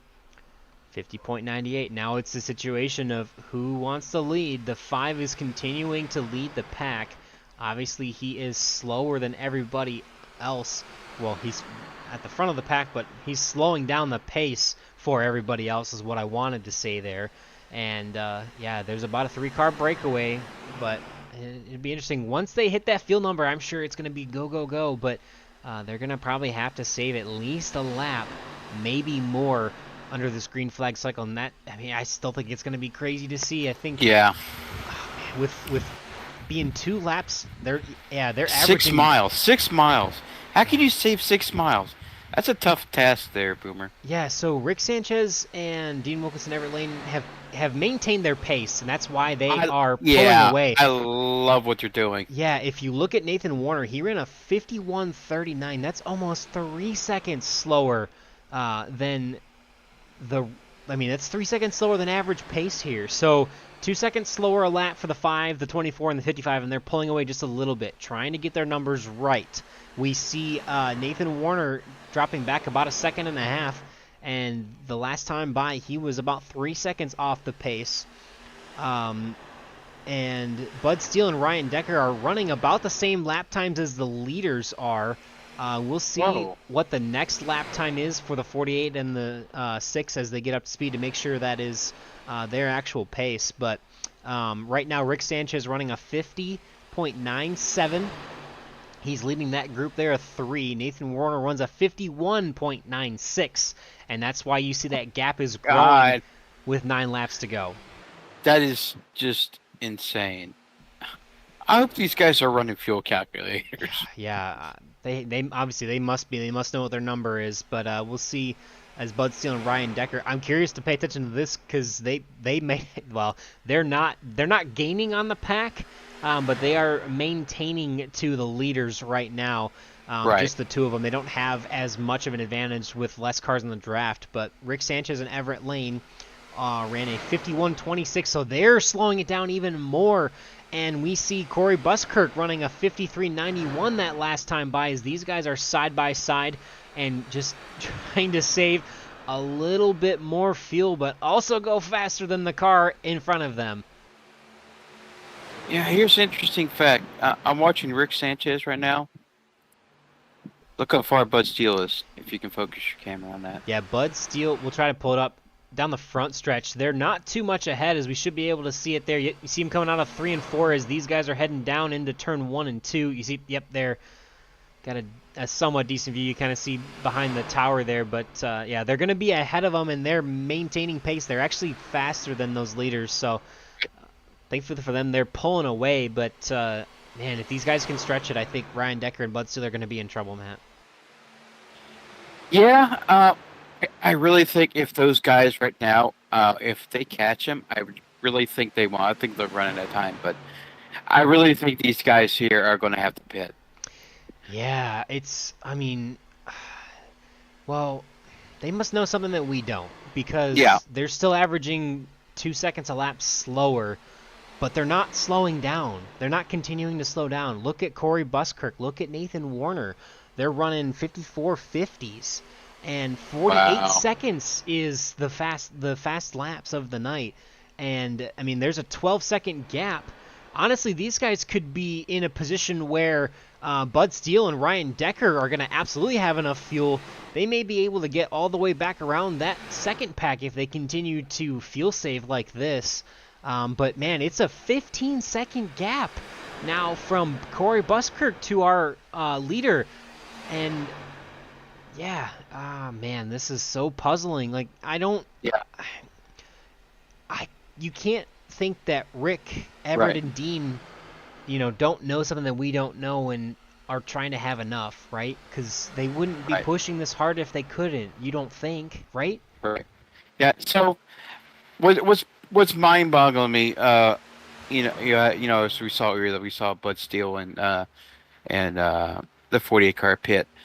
If they had a third truck, that would be very interesting to see how much time they would gain onto the leaders. Yeah, because they could But run. right, yeah. So right now you're looking at Gabe Butler and them. They are, God, where are they running now? They're into 17 56 seconds. laps. Yeah. 56. They're almost 8. They're literally 8 seconds, almost exactly 8 seconds off the pace, and a little faster that time by. Gabe Butler's now leading this second pack, and he ran a 53.76 to Rick Sanchez 51.47, so still 2 seconds slower and 5 seconds off the pace overall, but they're starting to pick it up a little bit here in this group.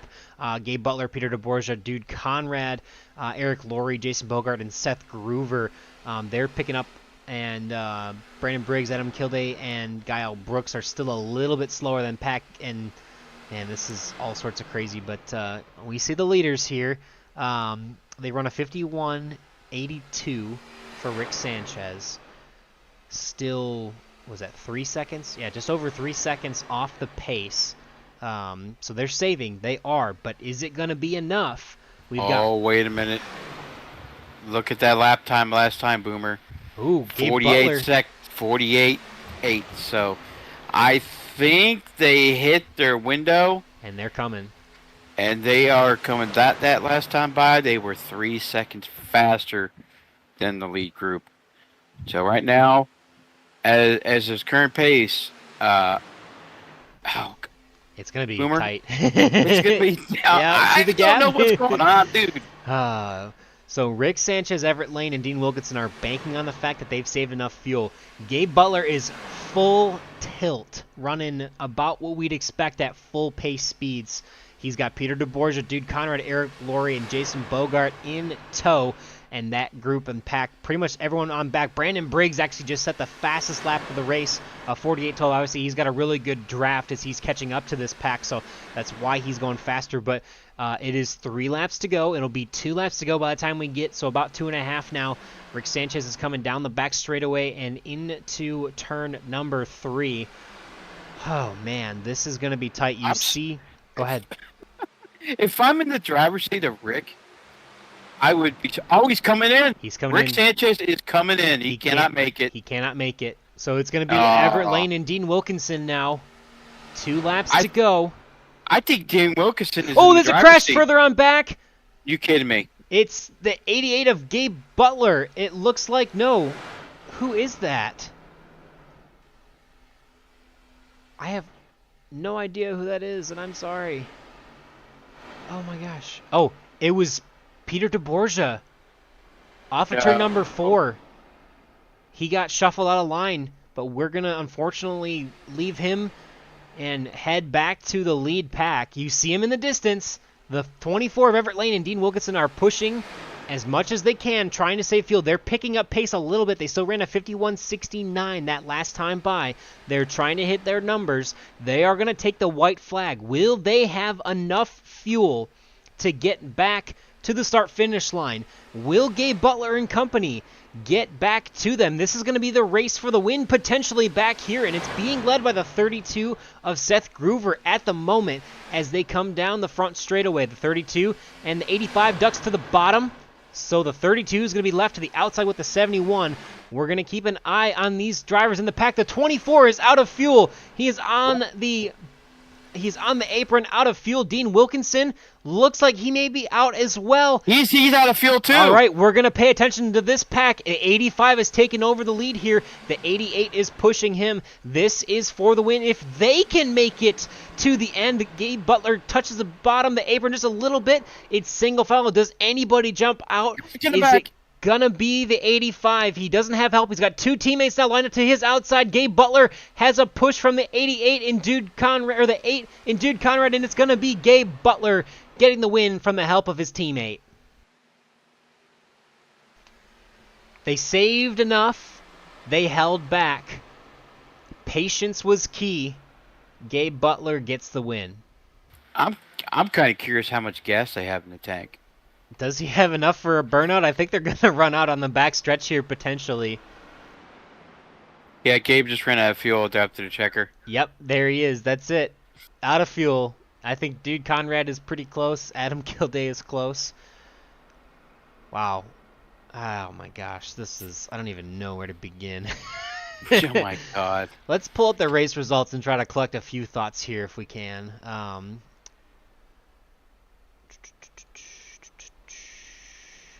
Results. Here we go. I think they are ready now. No, maybe not.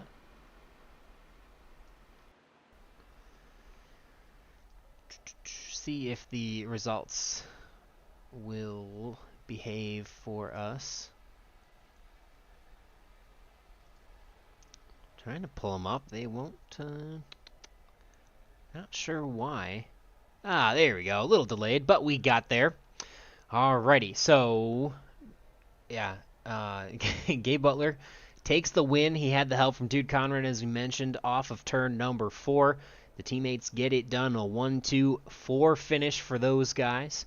Adam Kilday was there. He was in the pack trying to make his move when he could. Unfortunately, could not overcome the help that those teammates again had. He's going to settle for a solid 3rd place finish, and we'll talk to him in just a moment there. Yep, Ramrod 340X just mentioning Jason Bogart with a wonderful recovery, involved in 2, I think maybe even 3 incidents tonight.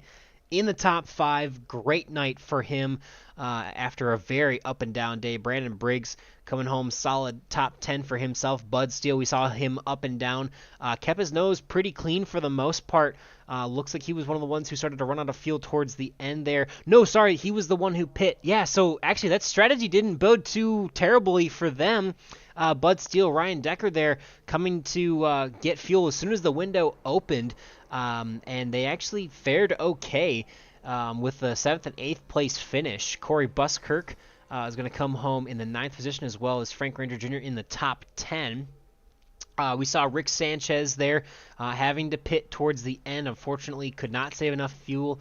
Neither could Dean Wilkinson. Everett Lane actually didn't save enough. He actually finished a whole lap down, as did Seth Groover, Gael Brooks as well. So those guys not having enough fuel to make it to the end. Peter DeBorgia, we saw him get shuffled out of line. He's going to come home 1 lap down, as well as Bob Fitzgerald. And then Nathan Warner, we saw him go for a couple rides here tonight. And saw a few cars go for a couple different rides. One of those being Ambrose Knievel. I think he was involved in maybe 2 or 3 incidents there. Saw the bottom, saw the bottom of his truck a few times, and definitely crazy for him. Patrick Groover, obviously, his night being ended early with the incidents he was involved in, as well as Jeremy Osborne and Vicente Guerrero, unfortunately. So, yeah, it's that. I mean, I don't even know how to begin to. Decipher everything that just went down, yeah. Matt. So, let's start bringing people in and talking to them. Yeah, one thing before we get to interviews, that top 5 by Jason Bogart, that's got to feel good. Yeah, absolutely. That's got to feel really good. After the night he had, that's got to feel real good. But yeah. We got to talk to some drivers there, buddy. Yeah, we do. How about this guy right here? How about this our guy? 3rd place finisher? We got him. Adam Kilday. Yeah, my teammate. Yeah, my teammate for Monday and Saturday. We'll bring him in here. Say, how you doing, Adam? I'm doing all right. How's it going, Maddie? Hey, buddy, it's your good old pal here. So, great night for you. I am really shocked. As you told me, actually yesterday when we ran yesterday, you wanted to give the old Saturday a good try and to take us through your race. And yeah, I mean, I had a one league I was running on Sunday, and they just finished up their season, and they're doing some other festivities throughout the summer in their league. So I hit up you and Gael to get me up in the Sunday truck series for Area 51. So I was in here like a while back, probably a couple years ago, and was inactive for a while. So I had to reapply, and Gael accepted the application and got me back in. But yeah, it was just I started at the back just to try to get the feel of the trucks on this track again, and see how they react into the turns, and just trying to adapt to like the steering input I gotta give the car on like entry and exit. So got somewhat familiar with that, and just wanted to get up and uh, have some fun with the guys and see if we could come out with the win. Unfortunately, not at the end, so ended up being a P3, so I'll take that. all right. There's one more question I have for you, and I'll turn over to Boomer. I was curious, how much fuel did you have at the end of the race? I'm curious.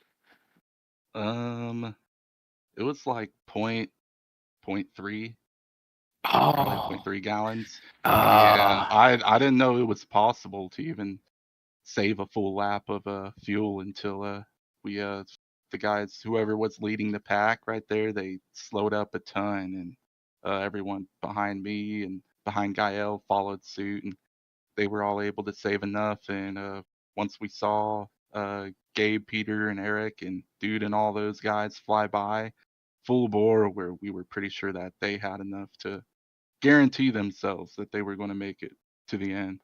So yeah, so as soon as me and Gael saw that, we hopped up and tried to play catch up, and we got up to the Boot Knocker boys just right there at the end, and I saw the bottom open up for a second, so I jumped it down in front of Gabe on that last lap, and Gael was up top. I don't know if uh, Gabe just gave me a huge shove on the bottom, and it just surged that bottom forward so far to where the second lane, the outside, just couldn't have enough momentum to kind of keep the Boot Knocker guys trapped there on the bottom. But it was fun at the end. I didn't For my first race, I didn't want to do an egregious block at the end on Gabe there, so he deserved this one. And do the Boot Knocker guys, they were all linked up there pretty dang tight. So good race on their part, and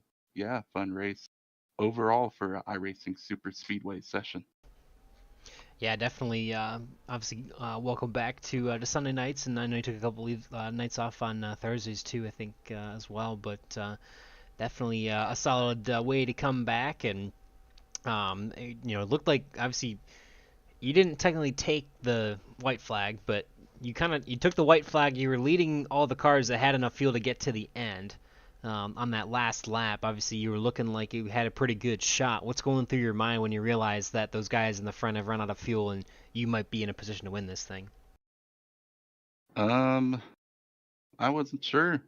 I mean, I kind of, I'm still fishing for one of these Area 51 wins, but that's all I was me thinking too. about. It's like, yeah, Matt too. Yeah, Yes, I am. you got pretty. I saw you got pretty close at the B car. Yeah. Atlanta one, man. Yep. Dang, that one looked rough. But no, that's all I was thinking about. Like, yeah, finally get to cross this one off my list. Maybe Gabe will be cool to keep it behind me, but he said, "Heck Yeah, no, right. I'm passing you." So I'm like, okay. So, yeah, race to the line. Definitely wasn't the side draft wasn't going to do nothing for how fast they were freaking going, but I mean, maybe it secured me a third place finish instead of a fourth. So yeah. Yeah, definitely a hard-earned third place. We didn't think that everybody could make it. We thought it was going to be really close, and obviously we saw some incredible fuel saving, but you went when the time came and had enough to make it the distance and came home a solid P3. So Adam, want to roll out that red carpet for you for any thanks or things you'd like to shout out for that third place finish tonight. Yeah, shout out to Gael and Richard, running with them in Discord tonight. Big thanks to Matt and Gael again for getting me back in here. I have something to do on Sunday nights for the summer, so heck yeah. And the broadcast, Green White Checker TV on YouTube, and you, Boomer, the time you put into broadcasting the races, and yeah, Area 51 and the admins in general. Thank you all so much. Yeah, we appreciate that, Adam, and congratulations to you once again, and I hope to talk to you again soon, buddy. Yeah, sounds good. Take it easy. See you, buddy. All right. All right, indeed. Next on the list is that number 8 of Dude Conrad. Dude had a little bit of an interesting night here. Definitely kind of an up and down night, I think, for just about everybody in the field. But I apologize. There was so much to keep track of. I don't think you were really involved in too many of the big incidents. I think you kind of kept your nose clean, if I'm not mistaken here. Yeah, we had, I think, 0 incidents. I'm not sure what iRacing said. We kind of dodged them as we could. And we know we saw the fuel save strategy. Obviously, you don't have to give away all your secrets, but it looks like, obviously, you guys were 6 seconds a lap or more off the pace of normal green flag action, but it looked like you guys had a magic number that you were looking for, and once you hit it, it was all systems go towards the end on after that last green flag pit cycle and everything. That's exactly right. And it sucks going that slow, and you're like, man, is this thing ever gonna go? And we finally hit the green. We took off. I'm sure that was real fun to watch broadcasting, but it is what it is. Yeah, I have no idea how to how to even dissect most of that race because of all the chaos, especially just the finish alone was enough to be crazy without all the incidents we saw. But yeah, it was obviously it's we assumed that the 55 and the 5 took off the way they did, knowing that they could hit a fuel number. And obviously that just wasn't the case. But, you guys seem to know almost immediately that you needed to back off as much as you did in order for you to make it the rest of the way. Well, Dean ain't no dummy. He probably thought we was all going to have to pit, and that's why he took off. And at the beginning of that run, I did too. I was almost a gallon short. But we saved and got up to the front there. But, yeah, Dean, I'm sure he thought we all had to pit, and that's why they took off. Yeah, I know. I don't think we saw anybody go more than I think we saw one group stretch maybe 14 laps in a green flag pit cycle. But like we were talking before you guys went back green, I thought it was going to be almost impossible for you guys to make it, but you guys did it. So definitely hats off to you. That was very impressive. Yeah, I just wanted just to say good win, Gabe, and thank y'all guys for doing the broadcast. It's always fun to go back and watch them. Yeah, absolutely. I got this dust knocked off, and we're going to go for this championship. There you go, man. Yeah, definitely good to have you back doing your full-time, if I'm not mistaken, on Sundays, correct?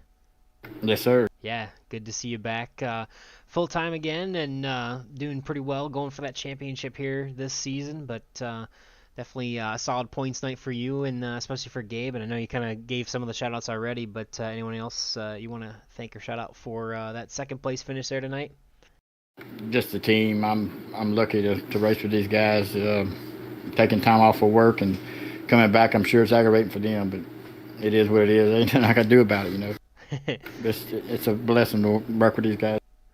Definitely. Well, congratulations to you guys. Obviously, you kept your nose clean, and in the end, it was that teamwork that got you that second place finish. So a hard-earned 1-2-4 finish for you guys. So congratulations and enjoy it. Thank you, Boomer. Alrighty, one of the ringleaders, as it were, of that aforementioned team. It is the 88 of Gabe Butler, and we will bring him up now. I know we already talked, obviously, to everyone else a little bit about the fuel strategy, which was pretty crazy, but you guys seem to know when it was time. You knew what you needed and had, obviously, we saw you pick up the pace and went from about 8 seconds slower lap to full speed ahead towards the end there, Gabe. Yeah, I don't think I've ever driven a slow under green at iRacing Superspeedway. I mean, we were in the 180s there at one point, which, I mean, it helped us save fuel, but I know Kevin would have loved this race, but so yeah, we got the right number, and then we decided to go, and I was good by a tenth. So I think we saw you run out on the backstretch. Is that correct? Yeah, I did right after the start finish line actually, and coasted down, and then Ryan came around and pushed me around to the start finish line. So yeah, kind of a crazy race overall. That is funny. Yeah, we man, when we saw that with the way the last caution fell when you guys came out with 15 to go, I thought it was going to be impossible for anybody. And then obviously we kind of speculated that the fuel saving might happen, but yeah, it was pretty entertaining to watch, and we didn't think that the 5 or the 55 or the 24 were too crazy far off, but obviously not enough in the tank, and you guys had some teamwork in the end to get around the 85 and get that win. Yeah, we got lucky there at the end because I think Adam was kind of by himself. I think maybe Seth might have been trying to help him, but I think they got disconnected. But he was at our mercy when we were coming out of 4. But he did a good job finishing where he did anyway. So I've been in that situation before where you're surrounded by teammates and there's not a whole lot you can do other than try to block. But I think we had such a run, we were able to get around them pretty easy. But yeah, I mean, a win's a win. I kind of needed the points. A rough start to this season. Yeah, definitely a good recovery. Obviously, you had the win at Daytona for the first race of the season, but a little bit of a roller coaster, just like tonight. It's been for you for this season, so it's got to feel good to get back in the win column. Oh yeah, for sure. And this race was kind of odd. Normally, you know, if we do have cautions, it's like only 1 or 2 here at iRacing Superspeedway. But I guess this truck is a new build. It's got the new damage model on it, and it's actually about 10 miles an hour slower than what we're used to. So the tire wear was really good, and it felt pretty stable. So I'm not sure what the issue was. Maybe guys just not used to racing this track as much as I think it's a great track, actually. I love it. I do. I do. I love it. Before we go too far, I want you obviously mentioned the model. It seems like, I mean, obviously we saw some we saw some wild wrecks with these cars coming off the corner, and as soon as they get sideways, just flipping up and over. I mean, kind of like the early 2000s in the Cup days when they didn't have all the aero figured out and worked out. Was that? I mean, were you expecting to see some of those wrecks that big like that? Well, here, because you're going so fast anyway, in the trucks, yeah.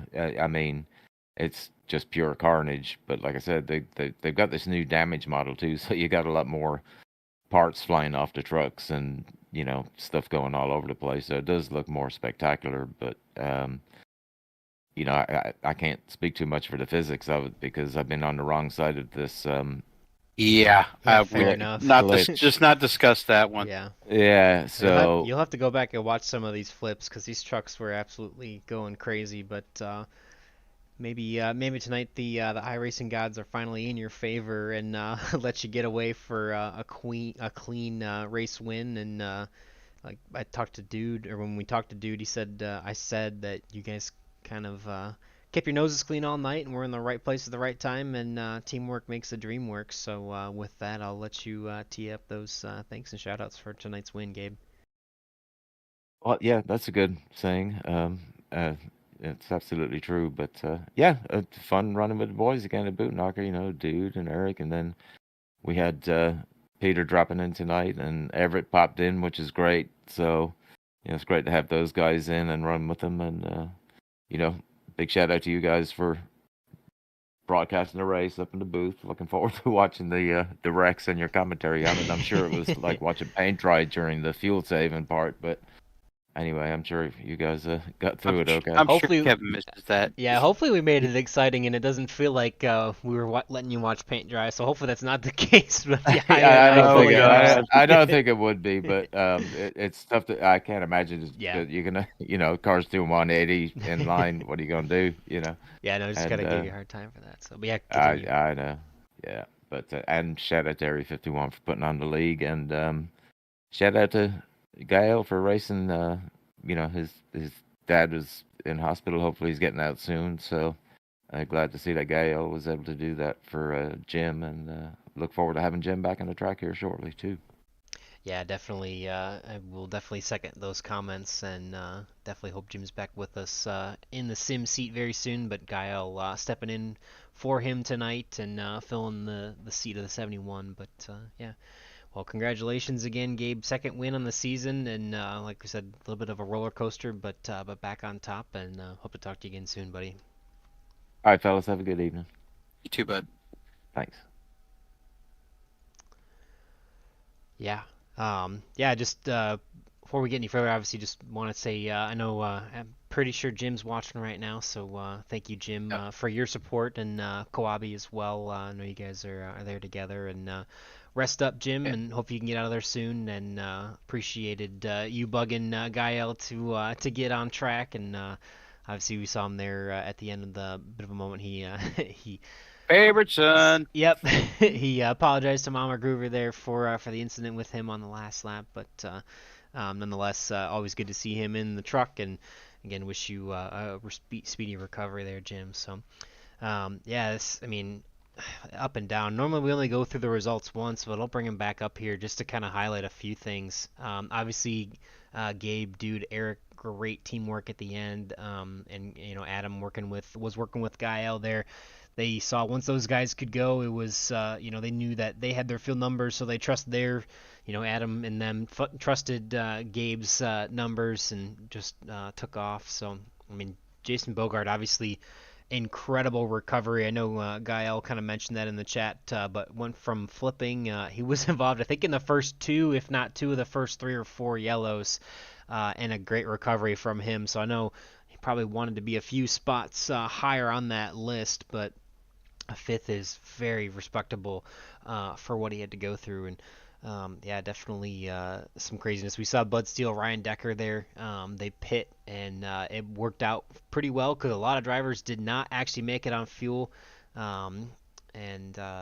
Just been a crazy night. Obviously, we saw a really good recovery for Everett Lane, but him, Rick Sanchez, and Dean Wilkinson just didn't have enough, and ended up having to pit there on that last cycle. And we saw how much they were saving. Gabe Butler and company were, almost, it was round up close to 10 seconds a lap slower than race pace, and they made it happen though. Mm-hmm. Yeah, so that was, we tried to make it obviously exciting.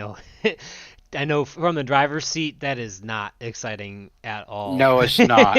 I know for a fact it's not. Kevin Freeze, I know if you watching it, I know Kevin, okay? Yeah. So he hates fuel saving races. Yeah. and he would have not liked this, but as far as a booth standpoint, but it actually was really a kind of exciting because it's like you never know who can make it or who can. That's the exciting part about it. But overall, only one came out a winner. That is true, and it was the 88 of Gabe Butler. We saw him mention in his interview, but you see it now on the replay on the screen. Ryan Decker helping him get back to pit road to the front stretch there after he runs out of fuel.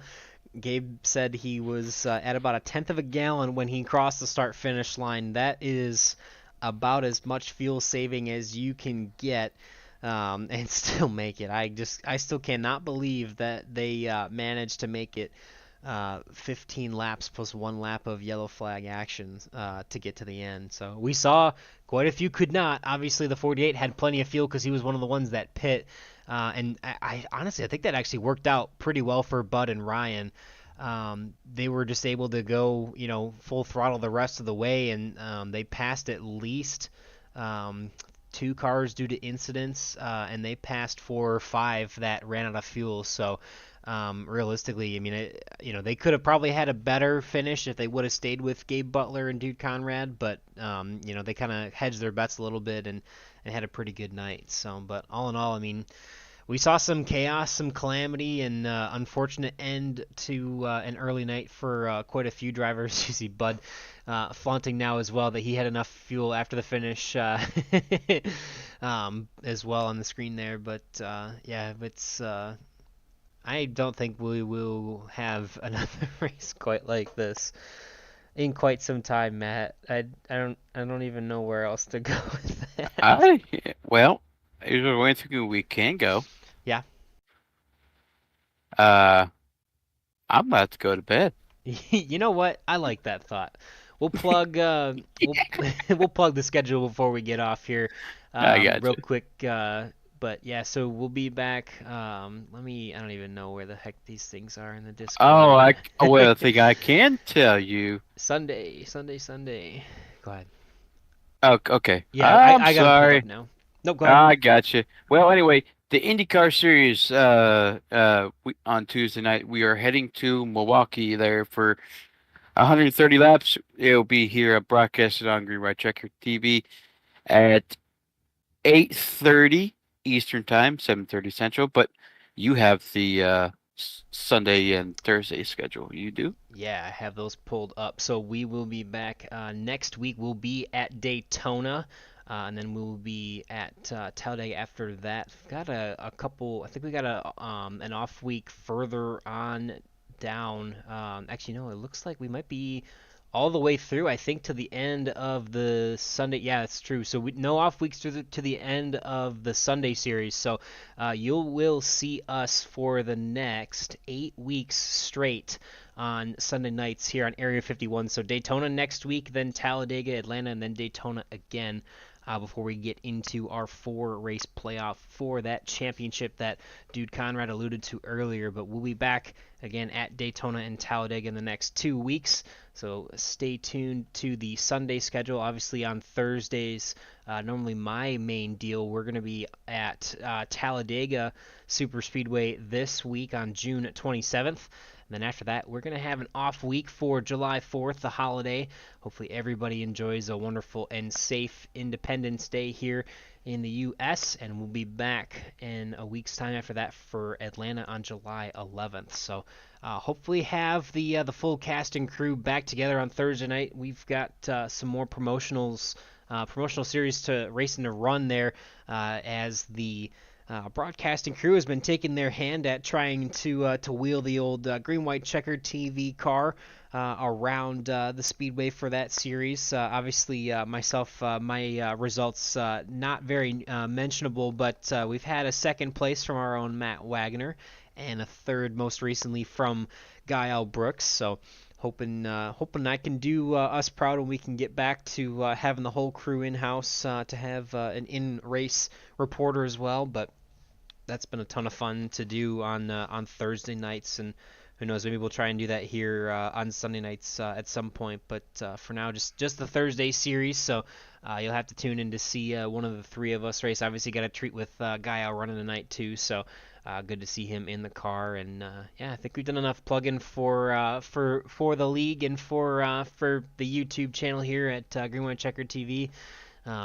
Always appreciate everybody tuning in and all the drivers that watch these back. We know how much you guys put into this league, and that support really means a lot to us, and to be able to get to cover it is definitely special. So for myself, Boomer Logan, and for my good friend Matt Wagner, I will sign off. We will see you next week and hope you take care.